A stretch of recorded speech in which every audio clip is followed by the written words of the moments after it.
সম্মানিত ভিউয়ার্স, কেমন আছেন সবাই? আশা করি আল্লাহর রহমতে ভালো আছেন, সুস্থ আছেন। আপনাদের সাথে আমি রয়েছি মোহাম্মদ রাশেদ মুশারফ, শিক্ষক নিবন্ধনধারী, কারিগরি শিক্ষা ও trade instructor, Itna Nurpur DD মাদ্রাসা, ইটনা কিশোরগঞ্জ। সম্মানিত ভিউয়ার্স, আপনারা দেখছেন ভোকেশনাল টিভি। সম্মানিত ভিউয়ার্স, আজকের আলোচ্য বিষয় ষষ্ঠ গণবিজ্ঞপ্তি 2025-এ আবেদনের ক্ষেত্রে নারী প্রার্থী এবং অমুসলিম প্রার্থীদের যে সকল সতর্কতা অবলম্বন করতে হবে।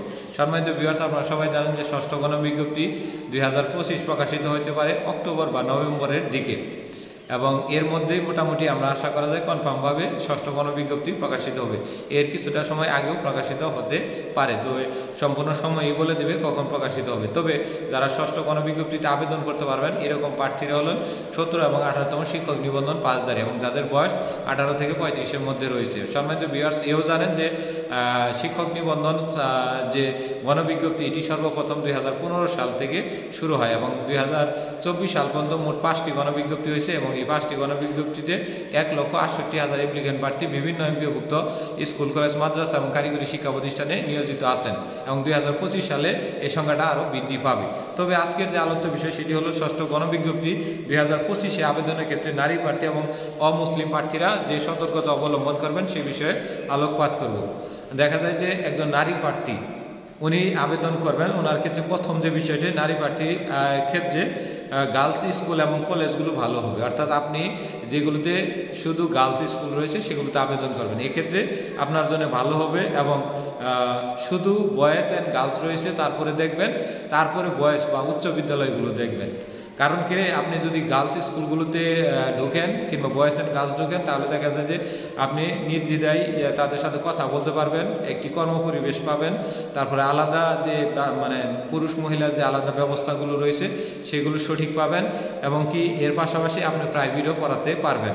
সেই জন্য গার্লস স্কুল মেয়েদের জন্য সবচেয়ে, মেয়ে বা মহিলা অ্যাপ্লিকেন্ট প্রার্থীদের জন্য সবচেয়ে ভালো। পরে বলছে নারী প্রার্থীদের হাওর এবং উপকূলীয় এলাকায় আবেদন না করা ভালো, কারণ হাওর এবং উপকূলীয় এলাকাগুলোতে বসবাস করার মতো দেখা যায় অনেক সময় আছে বাসা পাওয়া যায় না, আবার বাসা পাইলেও সেগুলো ভাড়া বেশি এবং প্রত্যেকটি জিনিসের দাম ঢাকার তুলনায় দ্বিগুণ। যেমন ঢাকা যদি একটা দাম, যদি মাছের দাম 80 টাকা থাকে তাহলে এখানে দেখা যাবে যে 85 বা 90 টাকা, এবং চলার পথে অনেক খরচ, কষ্ট, পানি সংকট, আপনার এই বন্যা, বিভিন্ন সমস্যা রয়েছে হাওর এবং উপকূলীয় এলাকাগুলোতে। এগুলোতে নারী প্রার্থীরা দয়া করে আবেদন করবেন না। তারপরে বলছে কেননা এখানে আবাসন সুবিধা এবং নিরাপত্তারও ঘাটতি রয়েছে, অর্থাৎ এখানে আপনার ধরেন সবচেয়ে বড় যে সমস্যাগুলো, যেমন হুট করে আপনার মা বা বাবা অসুস্থ হয়ে গেল, সন্ধ্যা হয়েছে 6টা বাজে বা 7টা বাজে, তখন আপনি কিন্তু যেতে পারবেন না, অর্থাৎ পরবর্তী আবার সকাল হলে তারপরে আপনাকে যেতে হবে। অর্থাৎ নদী পথ কিংবা নদীর মধ্যে যে পথ, এই পথগুলোতে সন্ধ্যা হলে আর মানুষ চলাচল করে না বা চলাচলের কোনো ওয়ে নাই, সুযোগ নেই, কারণ নদী পার হওয়ার লাগে। হাওর এলাকায় এই সমস্যা, আর উপকূলীয় এলাকায় তো জানেনই নিরাপত্তার ঘাটতি রয়েছে।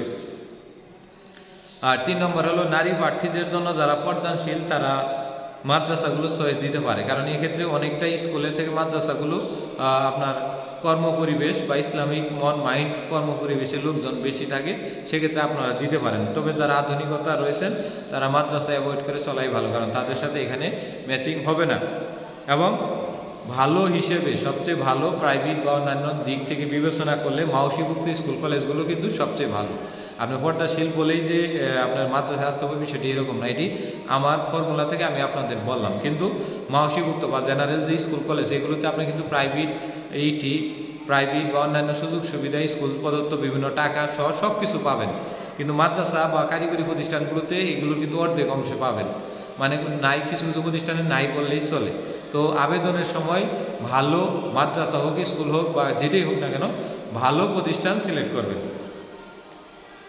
তারপরে 4 নম্বর হলো নারী প্রার্থীদের নারী কোঠায় আবেদন করার সময় ওই প্রতিষ্ঠানের শিক্ষক প্যাটার্ন, নারী কোঠায় আবেদন করার সময় ওই প্রতিষ্ঠানের শিক্ষক প্যাটার্ন দেখে নেবেন। দেখা যায় যে প্রতিষ্ঠানে একজন নারীও নাই, আপনি গেলেন একা থাকলেন, অর্থাৎ আপনার কোনো সঙ্গীও ওইভাবে নাই যে কারোর সাথে একটু কথা বলেন। এক্ষেত্রে পুরুষ প্রার্থী আপনার বা যারা শিক্ষক রয়েছে তাদের সাথে কিন্তু আপনাকে চলতে হবে। তো সেক্ষেত্রে কিছুটা হলো আপনার একটু অস্বস্তিকর বা স্বাভাবিক কর্মপরিবেশ বাহিরে হবে। তো সেক্ষেত্রে যেসব প্রতিষ্ঠানে 2-1 নারী প্রার্থী কর্মরত রয়েছে, কর্মচারী, সেই সব প্রতিষ্ঠানে চাকরি করা আপনার জন্য বেটার হবে। আর বলছে 5 নম্বর হলো অমুসলিম প্রার্থীদের ক্ষেত্রে মাদ্রাসা চয়েস না দেওয়াই ভালো। 5 নম্বর যেটা বললাম অমুসলিম প্রার্থী, এটি তো প্রথম বললাম যে নারীর ক্ষেত্রে, এখন আসি অমুসলিমদের ক্ষেত্রে। অমুসলিম প্রার্থীদের ক্ষেত্রে মাদ্রাসা চয়েস না দেওয়াই ভালো, কারণ মাদ্রাসায় চয়েস দিলে দেখা যায় যে ইসলামী মন মানে মাইন্ড এখানে বেশি প্রভাবিত হবে। এবং আপনার যেখানে মাদ্রাসায় কিন্তু ওই যে আপনাদের যে ধর্মীয় ছুটিগুলো, এখানে কিন্তু মাদ্রাসায় ওই ধর্মীয় ছুটিগুলো নাই বা নাই বলে চলে। এই ক্ষেত্রে আপনার কিন্তু ধর্মীয় উৎসব পালনের ক্ষেত্রেও কিছুটা হলেও ব্যাঘাত সৃষ্টি হতে পারে। যেমন স্কুল যদি দুর্গাপূজার 7 দিন ছুটি দেয়, তো মাদ্রাসা দুর্গাপূজার 3 দিন ছুটি দেবে, স্বাভাবিক একটি নিয়ম বুঝেন। তো সেক্ষেত্রে আবার ইয়ের ভিতরে বেশি ছুটি পাবেন, কি বলে রমজানের মধ্যে আবার বেশি ছুটি পাবেন। তো সেক্ষেত্রে অমুসলিম প্রার্থীরা মাদ্রাসার বাহিরে স্কুল বা মাসিভুক্ত যে স্কুল কলেজগুলো আছে সেগুলো দেওয়ার চেষ্টা করবেন। তারপর হচ্ছে শিক্ষক প্যাটার্ন দেখে যে সকল প্রতিষ্ঠানে আগের থেকে, এটি কিন্তু অমুসলিম প্রার্থীদের ক্ষেত্রে বলছি, যেমন আপনি একজন হিন্দু, বৌদ্ধ, খ্রিস্টান বা অন্য যে কোনো ধর্মী, যে আপনি শিক্ষক প্যাটার্ন দেখে যে সকল প্রতিষ্ঠানে আগের থেকে হিন্দু শিক্ষক নিয়োজিত আছে, অর্থাৎ দেখবেন বলা কিছু কিছু প্রতিষ্ঠানে প্রধান শিক্ষক, সহকারী প্রধান শিক্ষক একজন হিন্দু বা বৌদ্ধ বা খ্রিস্টান, তো আপনি ওই সকল প্রতিষ্ঠানে গেলে এক্সট্রা ফেসিলিটি পাবেন বা আপনার যে ধরনের নিরাপত্তা বা আপনি যে ধরনের মন মাইন্ড চাচ্ছেন, তো তাদের কাছে সেই মানে উপকারটা পাবেন।